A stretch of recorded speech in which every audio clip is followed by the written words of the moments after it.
जय माता दी। आज शुक्रवार के दिन आइए सुनते हैं माँ अन्नपूर्णा की यह कथा। एक समय की बात है। काशी निवासी धनंजय की पत्नी का नाम सुलक्षणा था। उसे अन्य सब सुख प्राप्त थे, केवल निर्धनता ही उसके दुख का कारण थी। यह दुख उसे हर समय सताता था। एक दिन सुलक्षणा पति से बोली, स्वामी आप कुछ उद्यम करो तो काम चले। इस प्रकार कब तक काम चलेगा? सुलक्षणा की बात धनंजय के मन में बैठ गई और वह उस दिन विश्वनाथ शंकर जी को प्रसन्न करने के लिए बैठ गया और कहने लगा, हे देवाधिदेव विश्वेश्वर, मुझे पूजा पाठ कुछ आता नहीं है, केवल तुम्हारे भरोसे बैठा हूँ। इतनी विनती करके वह 2-3 दिन भूखा प्यासा बैठा रहा। यह देखकर भगवान शंकर ने उसके कान में अन्नपूर्णा अन्नपूर्णा अन्नपूर्णा इस प्रकार 3 बार कहा। यह कौन क्या कह गया? इसी सोच में धनंजय पड़ा रह गया कि मंदिर से आते ब्राह्मणों को देखकर पूछने लगा, पंडित जी अन्नपूर्णा कौन है? ब्राह्मणों ने कहा, तू अन्न छोड़ बैठा है, सो तुझे अन्न की ही बात सूझती है। जा घर जाकर अन्न ग्रहण कर। धनंजय घर गया, स्त्री से सारी बात कही।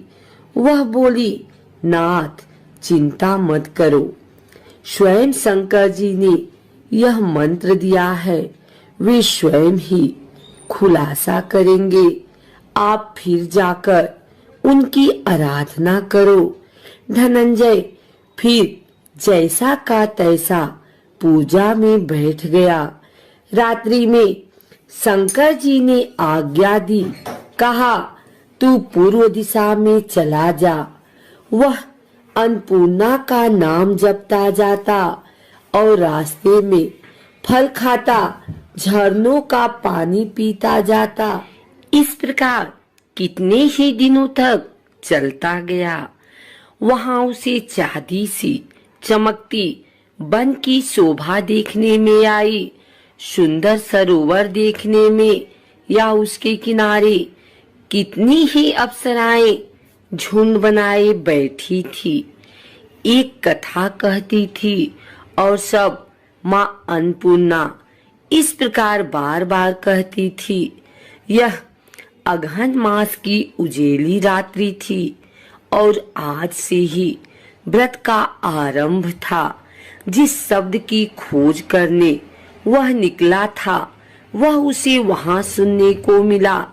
धनंजय ने उनके पास जाकर पूछा, हे देवियों, आप यह क्या कर रही हो? उन सब ने कहा, हम सब माँ अन्नपूर्णा का व्रत करती हैं। व्रत करने से की गई पूजा क्या होता है? यह किसी ने किया भी है? इसे कब किया जाए? कैसा व्रत है और इसकी विधि क्या है? मुझसे भी कहो। वे कहने लगी, इस व्रत को सब कोई कर सकते हैं। 21 दिन तक के लिए 21 गांठ का सूत लेना चाहिए। 21 दिन यदि न बने तो 1 दिन उपवास करें। यह भी न बने तो केवल कथा सुनकर प्रसाद ले। निराहार रहकर कथा कहे।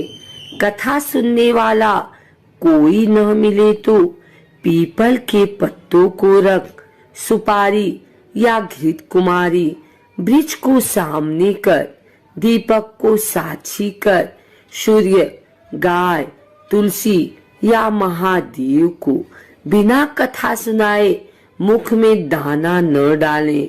यदि भूल से कुछ पड़ जाए तो 1 दिवस फिर उपवास करें। व्रत के दिन क्रोध न करें और झूठ न बोले। धनंजय बोला, इस व्रत के करने से क्या होगा? वे कहने लगी, इसके करने से अंधों को नेत्र मिले, लूलों को हाथ मिले, निर्धन के घर धन आए, बाझी को संतान मिले, मूर्ख को विद्या आए। जो जिस कामना से व्रत करे माँ उसकी इच्छा पूरी करती है। वह कहने लगा, बहनों, मेरे भी धन नहीं है, विद्या नहीं है, कुछ भी तो नहीं है। मैं तो दुखिया ब्राह्मण हूँ। मुझे इस व्रत का सूत दोगी? हाँ भाई, तेरा कल्याण हो, तुझे देंगी। ले, इस व्रत का मंगल सूत्र ले। धनंजय ने व्रत किया। व्रत पूरा हुआ। तभी सरोवर में से 21 खंड की सुवर्ण सीढ़ी हीरा मोती जड़ी हुई प्रकट हुई।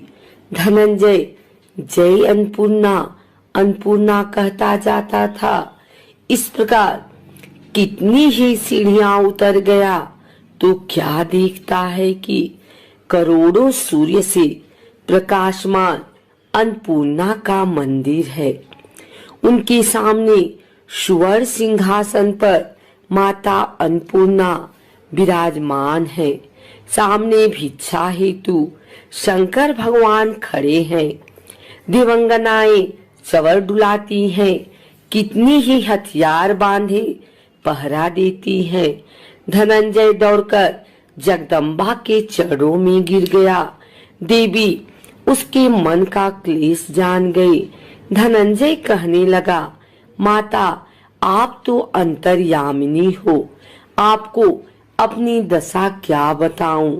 माता बोली, मेरा व्रत किया है, जा, संसार तेरा सत्कार करेगा। माता ने धनंजय की जिह्वा पर बीज मंत्र लिख दिया। अब तो उसके रोम रोम में विद्या प्रकट हो गई। इतने में क्या देखता है कि वह काशी विश्वनाथ के मंदिर में खड़ा है। माँ का वरदान ले धनंजय घर आया। सुलक्षणा से सब बात कही। माताजी की कृपा से उसके घर में संपत्ति उमड़ने लगी। छोटा सा घर बहुत बड़ा गिना जाने लगा। जैसे शहद के छत्ते में मक्खियां जमा होती हैं, उसी प्रकार अनेक सगे संबंधी आकर उसकी बड़ाई करने लगे। कहने लगे, इतना धन और इतना बड़ा घर, सुंदर संतान नहीं तो इस कमाई को कौन भोग करेगा? सुलक्षणा से संतान नहीं है, इसलिए तुम दूसरा विवाह करो। अनिच्छा होते हुए भी धनंजय को दूसरा विवाह करना पड़ा और सती सुलक्षणा को सौत का दुख उठाना पड़ा। इस प्रकार दिन बीतते गए। फिर अगहन मास आया। नई बंधन से बंधे पति से सुलक्षणा ने कहलाया कि हम व्रत के प्रभाव से सुखी हुए हैं, इस कारण यह व्रत छोड़ना नहीं चाहिए। यह माताजी का प्रताप है जो हम इतने संपन्न और सुखी हैं। सुलक्षणा की बात सुन धनंजय उसके यहाँ आया और व्रत में बैठ गया। नई बहू को इस व्रत की खबर नहीं थी। वह धनंजय के आने की राह देख रही थी। दिन बीतते गए और व्रत पूर्ण होने में 3 दिवस बाकी थे कि नई बहू को खबर पड़ी। उसके मन में ईर्ष्या की ज्वाला दहक रही थी। सुलक्षणा के घर आ पहुंची और उसने वहां भगदड़ मचा दी। वह धनंजय को अपने साथ ले गई। घर में धनंजय को थोड़ी देर के लिए निद्रा आ गई।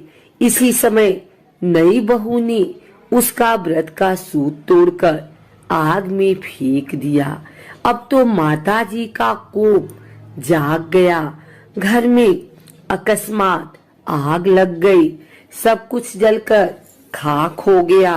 सुलक्षणा जान गई और पति को फिर अपने घर ले आई। नई बहू रूठकर पिता के घर जा बैठी। पति को परमेश्वर मानने वाली सुलक्षणा बोली, नाथ घबराना नहीं, माताजी की कृपा अलौकिक है।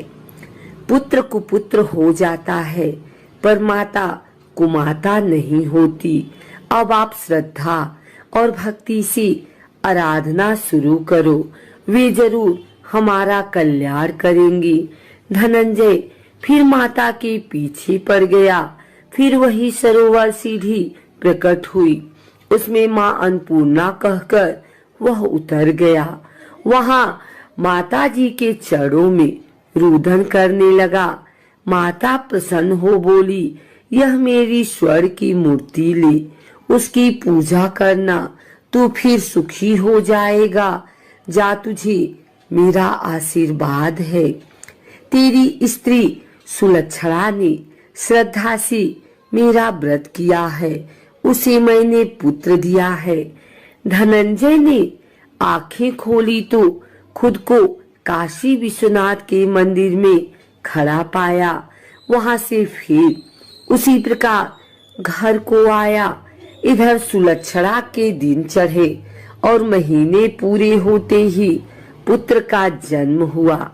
गांव में आश्चर्य की लहर दौड़ गई, मानता आने लगा।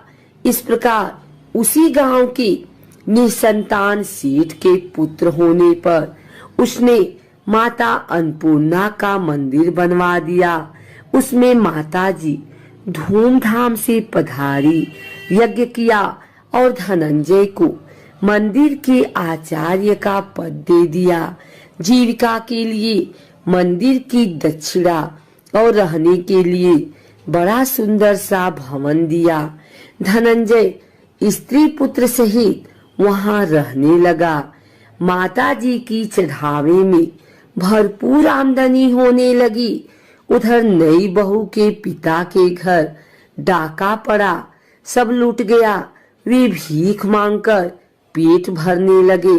सुलक्षणा ने यह सुना तो उन्हें बुला भेजा, अलग घर में रख लिया और उनके अन्न वस्त्र का प्रबंध किया।